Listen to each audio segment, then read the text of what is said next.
করে আমাদের দলে যোগদান করলেন, যারা তৃণমূল করেননি, যারা তৃণমূলের সঙ্গে তাদের ভাবাবেগের সম্পর্ক নেই, তৃণমূলকে যারা ভালোবেসে আসেননি, যারা তৃণমূলে এসেছেন এখান থেকে কিছু গুছিয়ে নেওয়ার জন্য, এই কথা প্রতিদিন মমতা বন্দ্যোপাধ্যায় বলছেন। আজকের পেপারে তার বিবৃতি আছে যে সিন্ডিকেট চলবে না, কাটমানি চলবে না, জলের লাইন দিয়ে টাকা নেওয়া চলবে না, ট্রেনের লাইন দিয়ে টাকা নেওয়া চলবে না, পাড়ায় পাড়ায় মাস্তানি করা চলবে না। আমার বক্তব্য ঠিক তাই। রাজনৈতিক জীবনে উপদেশ দেব আর নিজের জীবনে সেগুলো মেনে চলবো না।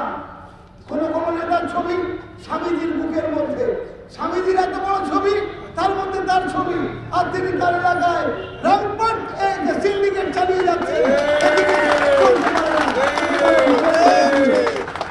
কেউ কেউ দাঁড়িয়ে রেখে মহাবিপ্লবী সাজার চেষ্টা করছেন, এলাকায় ব্যাপক এখনো পর্যন্ত সিন্ডিকেট চালিয়ে যাচ্ছেন এবং আমাদের ছেলেদের খুন পর্যন্ত হয়ে যেতে হয়েছে, যারা দল দিয়ে অনেক ঝুঁকি নিয়ে আমাদের দল করেছে। আমি তো এটাই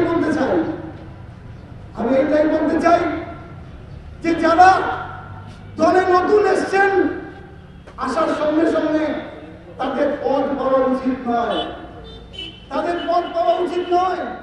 আমরা যদি বছরের পর বছর পরীক্ষা দিতে পারি, আমরা যদি বছরের পর বছর লড়াই করতে পারি, আমরা যদি বিনা ইচ্ছায় যে আমাদের কোনো পদ চাই না, কোনো মন্ত্রিত্ব চাই না, কিছুই চাই না, শুধু এইটুকু দেখতে চাই যারা উপরে আছেন তারা সৎ মানুষ, তারা সৎ মানুষ এবং তারা কমিটেড মানুষ।